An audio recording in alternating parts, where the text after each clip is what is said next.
Hi, everyone. This is Dr. Gayle Carson. Welcome to Living Regret Free, a program that shows you how to live a better and more joyful life. As an added bonus, I invite you to listen to an introduction to my Mindset Matters program, which ties into this so well.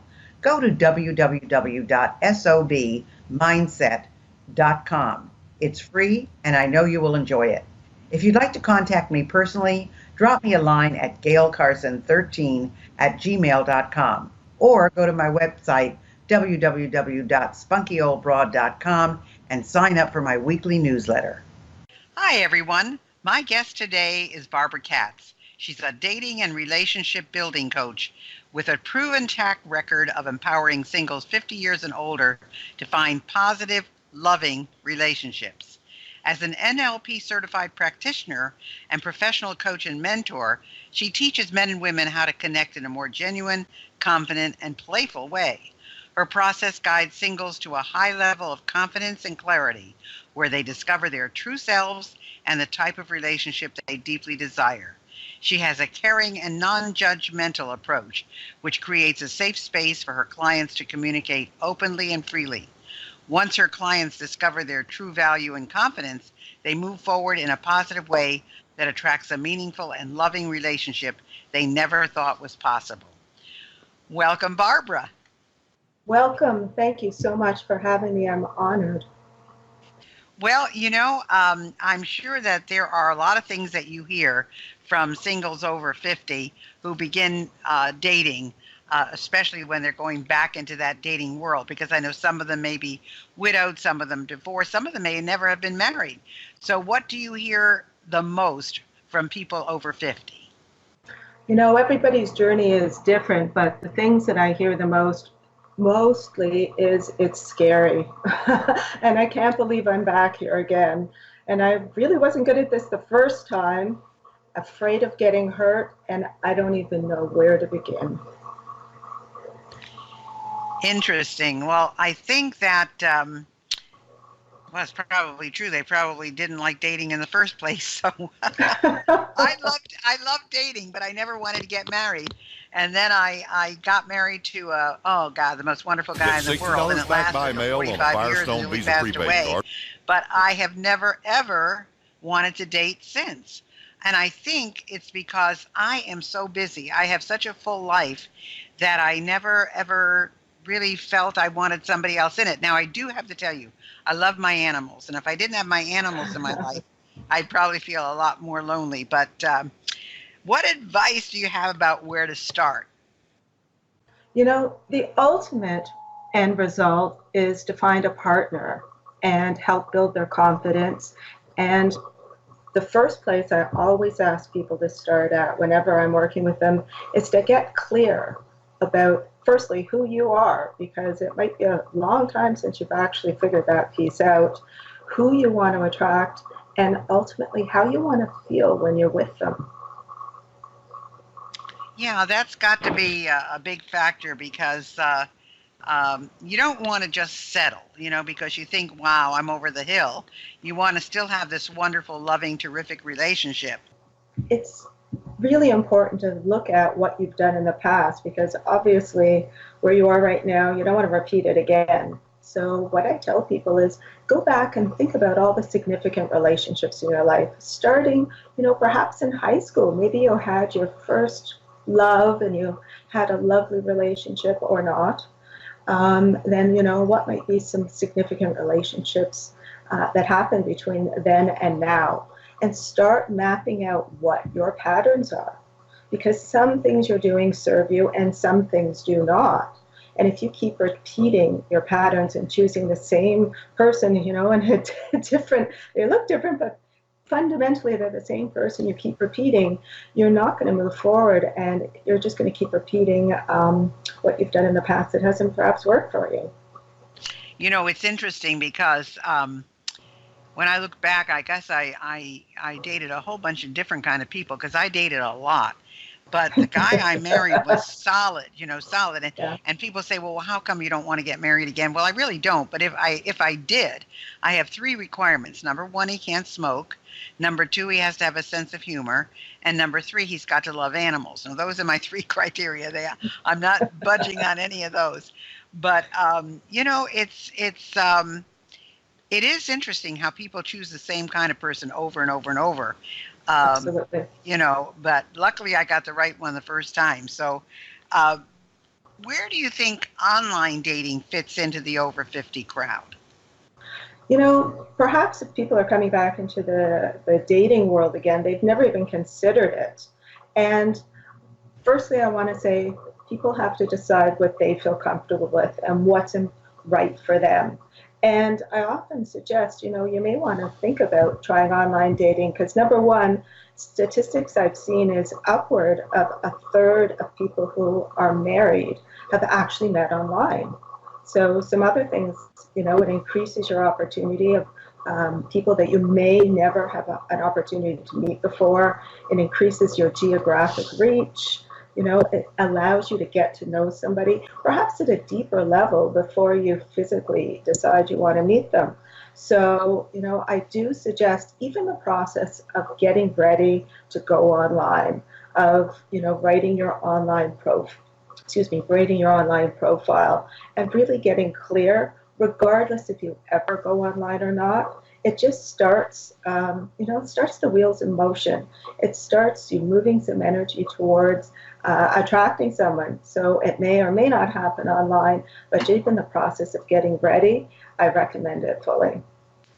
Yeah, I've heard some great stories and I've heard some horror stories. Yes. So I guess you gotta hope for the best on something like that. So if I don't meet somebody online, and I don't meet somebody, let's say, in a church or a synagogue, or if I am not referred to somebody through friends, where else can I find people to date? In this day and age, I always suggest to people to go and join Meetup. So I don't know if people are familiar with Meetup. It's meetup.com. It's worldwide. And basically, you go onto your city and you type in your interest. And there's a physical group that meets, and you get together with people who have similar interests. So it's really important that you do what you love, because I got to tell you, when someone's doing what they love, they're more attractive. So if you get together, say for instance, you look for a singles group, like I like photography. So if I look for a singles group that does photography, okay, so I'm kind of killing 2 birds with 1 stone there. I'm doing what I love. I'm with people who are also doing what they love, and I know they're single. That's true. It's a great way to combine things and take it one step further. I mean, if you, for example, do like photography, or you do like, I don't know, water skiing, or you do like museums, you can look up those groups online also and go and just participate. You never know who you're going to meet or what's going to happen or anything like that. So it's a way of doing it. So of course, and this is a problem I have never had. So I want to know your answer to this. How do you start a conversation and keep it going with a stranger? I just don't meet strangers. I talk to everybody, and everybody kind of talks back to me. So how do I start a conversation and keep it going with a stranger if I'm not comfortable doing that? A lot of the times people, they kind of freak themselves out. They think, okay, where do I even start? What's a great opening line? And okay, so I just want to say right now, the best opening line is, "Hi, my name is Barbara. Nice to meet you." That's it. A lot of people, stop themselves right there because they don't even know where to start. So there you go. Never have to worry about that again. Best opening line is, put your hand out. "Hi, I'm Barbara. Nice to meet you." So then you also want to think about, as you walk into a room, look around the room and see if there's anybody who looks interesting. That person looks interesting over there. then that's the person you want to approach, because you want to have a great conversation for yourself. So you want to go to somebody who looks interesting, and you know what you talk about? That thing that looks interesting about them. So let me give you an example. So I was actually at an event, and there was a gentleman there who had a duck scarf. And so a scarf that had ducks on it. And I thought, wow, you don't see that every day, do you? That's a gentleman with a scarf with a duck. So I went over to him. I said, hi, I'm Barbara. Nice to meet you. I love your scarf. Like, what's the story behind the scarf? So we had a really lovely conversation. He said he was in Paris and he was with a friend, and they went into the store, and his friend said, hey, check this out. This is great. And we had this amazing conversation that meandered about Paris, because I love traveling, and about ducks. And then we got into other animals and so on and so forth. And it was a really natural, unfolding conversation that meandered. There was no agenda to it. It was, I was being my authentic self and being curious. And, wherever it led, I was okay with. Well, that's true. I mean, there's so many things that you can find fascinating, and we all know that through conversation, people love to talk about themselves. So if you can ask somebody the key question, or you make a comment about something that you admire about them, or whatever, they're going to talk for. Excuse me, Joe will cut that out. If you meet somebody and you find something fascinating about them, you go over to them, they're going to want to talk for an hour about something that you've mentioned to them. Absolutely. Just like your guy did with the duck scarf. I mean, it's true. I mean, people do love to talk about themselves. So it's a great way. If you can get them started, you're not going to run out of anything. So let's talk about this horrible word called flirting. How do you feel more comfortable with flirting, and really, what is flirting when you're over 50? Okay, so firstly, people get themselves into a pretzel about this. And I just want to say right off the bat, this is something that happens naturally. Our grandparents did it. Our parents did it. This happens very naturally, and people kind of get caught up in their head and feel really awkward, and then it turns into awkwardness, and it's not a good outcome. So, for me, it's about mindset.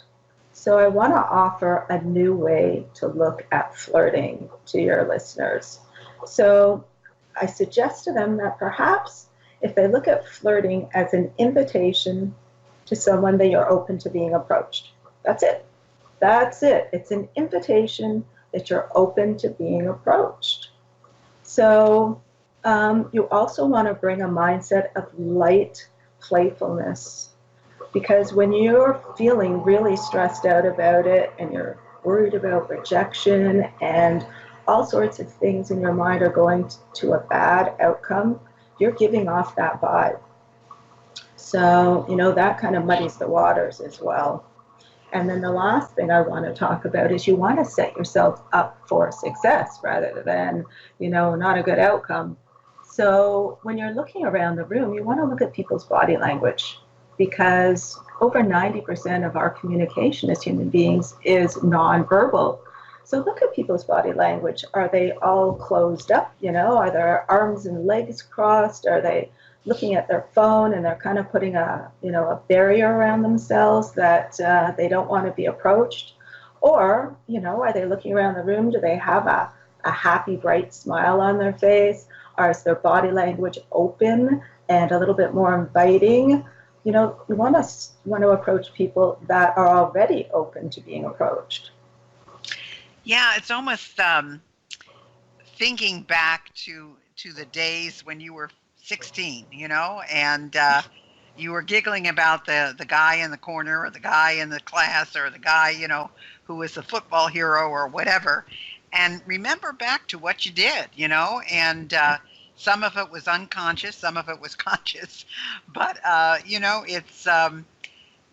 it's not so far-fetched to think about what you did back then, because it worked. So I think when we were in high school and we had less invested in any interaction with someone, we were a lot more of ourselves. We were more of our authentic selves, more playful, more open to just, we didn't have a lot of self-worth invested in it. Do you know what I mean?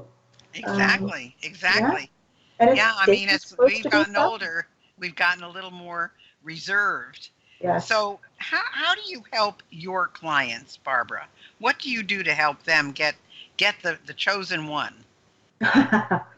Well, I come forward with a whole toolbox of different things that I can do to help them. And everyone has their own specific needs and where they are on their path in their journey. And I want to make sure that everybody gets very individual attention, whether we're working one-on-one or they're in one of my groups. I mean, ultimately, I want to help them feel more comfortable in their own skin and have more confidence. And, people have confidence in different pieces in their life. And sometimes they need to be reminded about that so that they can bring it forward into their dating life, not feel so awkward and self-conscious. So, are there specific guidelines? Specific, I mean, for me. Wait a minute. Hold on again. I'm sorry. Something is coming across that's right there. Are you doing something right now? Me? Yeah. I don't know what is going on there. I don't know. Oh boy. Joe, you think you can clear that out? Okay, we'll go ahead. All right. So what kind of results do you get with your clients, Barbara? Well, I mean, the ultimate results is for the clients to have a loving, supportive, healthy, joyous relationship that, that just enhances every part of their life. And, there's a bonus with that. So the increased confidence they have in their dating life, ends up moving into other parts of their life. So let me give you an example. I've worked with clients that, again, even though we're working on their dating life, they've gotten the courage to go and ask for a raise.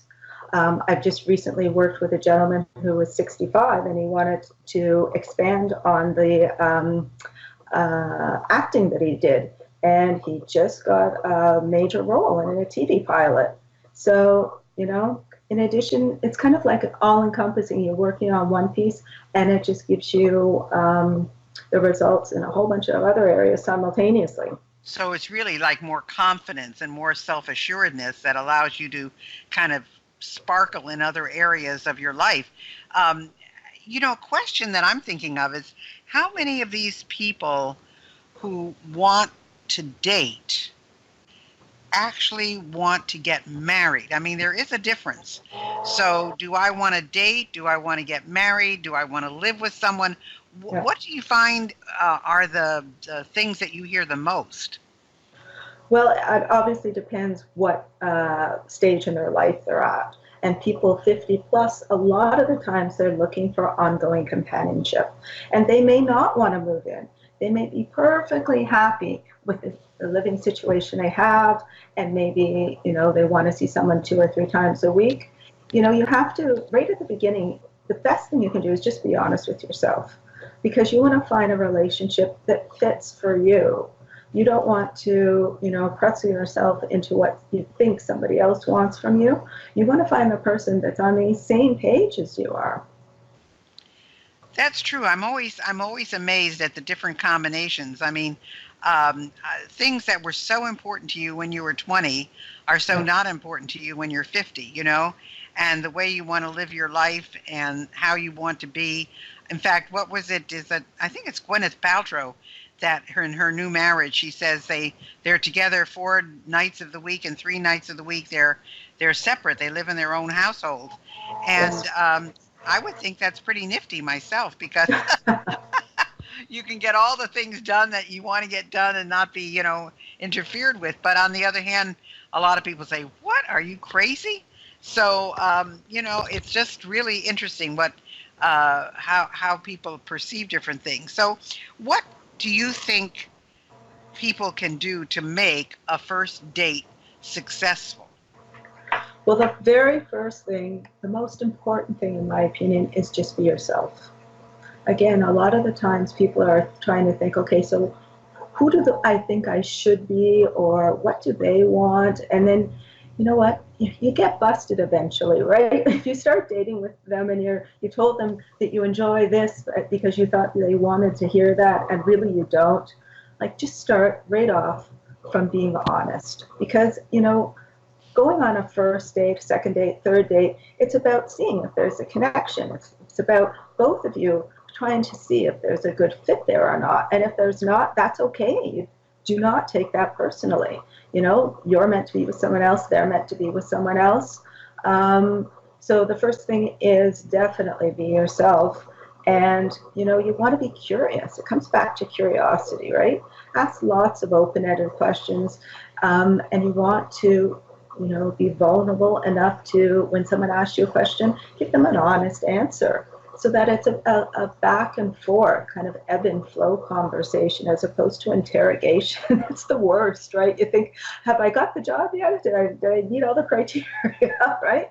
Well, it's like somebody saying, oh yeah, I love to fish, and then they take you out on a fishing thing. Oh my God, I've got to bait the hook, and I've got to do this, and I've got to do that, and no, I don't want anything to do with that. No, it's true. It's true. Be yourself and enjoy yourself and so forth. Now, I think I know the answer to this question, but I'm going to ask it anyway. Do you have more men or more women who come to you? Ironically, it's about 50-50 that come to me. And what are the differences in what they ask you for? Here's the big myth. There are not a lot of differences in that. People are people. We just want to find someone who gets us, that we feel comfortable with. We all want to be loved. We all want to be understood. We all want someone who has our back. There may be specific things that a human being, like a person, like some people might say, I'm not really good at starting conversations, so we might work on that skill. There might be other people that are like, I'm not really good after the first date. It kind of goes south after that. I get put into friend zone or what have you. But everybody that I work with genuinely wants to find, a life partner. So there aren't a lot of differences in that respect. Interesting. Yeah. Well, I know we're down to the wire. We've got about 4 minutes left. Okay. I want to tell people how to get in touch with you. Plus, I know that you have a free gift. Yes. You have a PDF download of 7 first date mistakes to avoid. Yes. So, that sounds interesting in itself. So how do people get in touch with you, Barbara? The best way to get in touch with me is to go to my website, which is flirtfactor.ca. So flirtfactor.ca, and right on the first page at the bottom there is where you can get that free download of the 7 first date mistakes to avoid. And I do all sorts of different types of workshops, online, in person. I also do group programs. So I actually have an online dating webinar coming up in a little while. So everything's listed on the front page. You can get more info, regardless of where you are, in the world. I do lots of stuff online.